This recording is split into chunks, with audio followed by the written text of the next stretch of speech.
ये जंगल राज जनता राज नहीं गुंडा राज में तब्दील हो गया है। उनको दिखाई नहीं पड़ रहा है क्योंकि सत्ता के मदान हो चुके हैं। इसका जनता मालिक है, वो जवाब देगी। और कानून का राज स्थापित करने के बजाय, सुशासन लाने के बजाय कुशासन स्थापित करना, ये दुखद दुर्भाग्यपूर्ण है। ऐसे लोगों को जनता का जनादेश लेना चाहिए, इनको कुर्सी छोड़नी चाहिए। नमस्कार, आप न्यूज़ फाउंडेशन देख रहे हैं। मैं हूं आपके साथ वंदना। बक्सर के चौसा में जिस तरह से किसानों पर पुलिसिया दमन हुआ, बीजेपी इसका विरोध जता रही है। बता दें कि राजधानी पटना के जेपी गोलंबर के समीप बैठकर बीजेपी के जितने भी नेता हैं वो प्रदर्शन कर रहे हैं। सर, क्या कारण रहा आप लोगों को जमीन पे बैठना पड़ा? देखिए, सरकार की बर्बरतापूर्ण कार्रवाई, किसानों के माँ बहनों के साथ आधी रात में घुस कर एक अपराधी की तरह व्यवहार करना और किसानों की आवाज़ को दबाना, किसानों की समस्या का समाधान नहीं करना, चाहे खाद का मामला हो, धान क्रय का मामला हो, दाखिल खारिज का मामला हो, सरकार किसान को अनुदान देने में घोर भ्रष्टाचार अनियमितता का मामला हो, इन तमाम समस्या बढ़ते जा रही हैं। इनका गुंडा राज का स्वरूप इनके प्रशासनिक पदाधिकारी से झलक रहा है। इन तमाम विषयों के समाधान के लिए सड़क से सदन तक लड़ाई का हम लोग लड़ेंगे और सरकार हर हाल में किसानों के हित में काम करे, नहीं तो फिर इनको जनादेश लेने के लिए विवश करेंगे।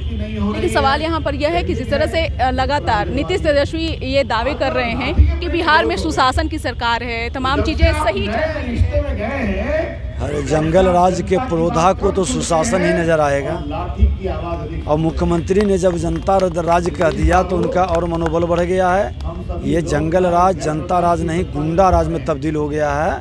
उनको दिखाई नहीं पड़ रहा है क्योंकि सत्ता के मदान हो चुके हैं। इसका जनता मालिक है, वो जवाब देगी। नीतीश कुमार से जब भी मीडिया कर्मी सवाल कर रहे हैं, साफ तौर से उनका कहना है कि मुझे इस बारे में जानकारी ही नहीं है।